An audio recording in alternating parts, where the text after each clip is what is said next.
Hello there, all Andy again. I'm always looking for things that I can make videos about that might be of some help to other guitarists. And so, because I saw something on one of the forums this morning, I thought I might talk a little bit about my approach to guitar straps. This may be controversial. First of all, I don't buy guitar straps, I make them. And I never would use anything like vinyl or plastic straps or anything on a strap which is made of those materials. So I buy strips of leather. My preference is 3 inches wide.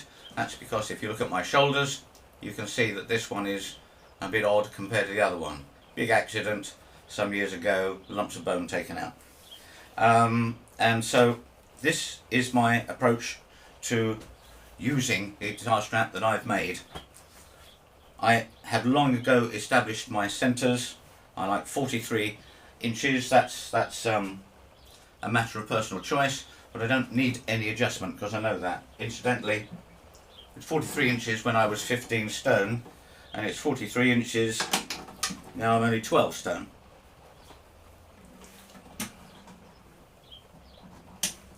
So there, I'm ready to play.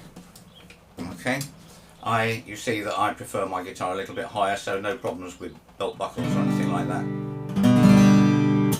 Now then, how does that sit? Because, of course, you will have noticed that the end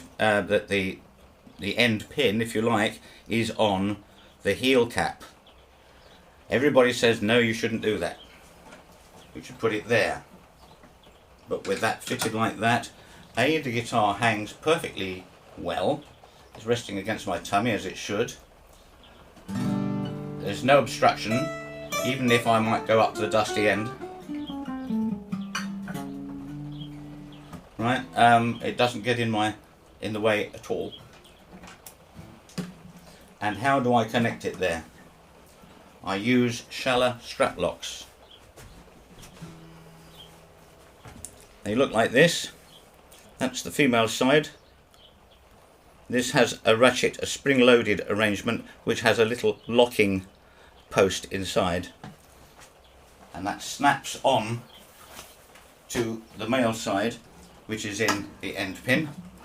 I've put a spacer of leather there, just so this part of the strap lock is never going to touch the guitar. I don't use a strap lock in the tail end.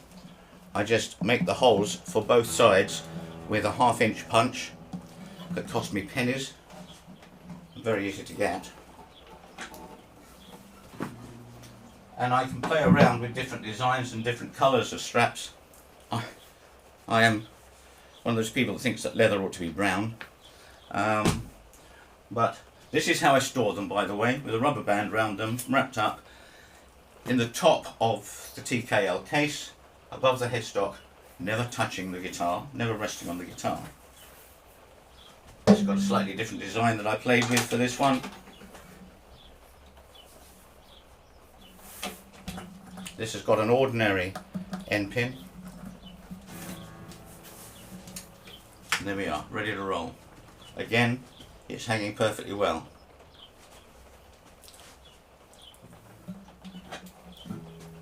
What happens if you want to sell your guitar and there's a nasty hole there? Well, it's actually about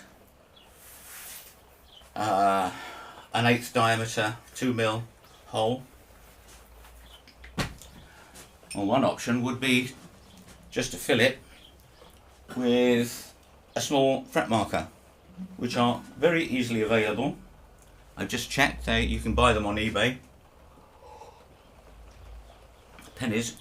Or you could have it plugged, or if you're that extreme you could have a tech take off that end pin and put another one on. So that's controversial. I know people are going to say it's terrible. I've had one experience where that was problematic. I lent my guitar to a banjo player. The technology of the Schaller Straplock was obviously too much for a banjo player, and so he used brute force and ignorance and just wrenched it off, taking the end of the heel with it. And then he gave it back to me and said, "Your guitar's broken." Thank you very much, Harry. As long as you have common sense about this, this isn't going to be an issue. The guitars are what, £3.5?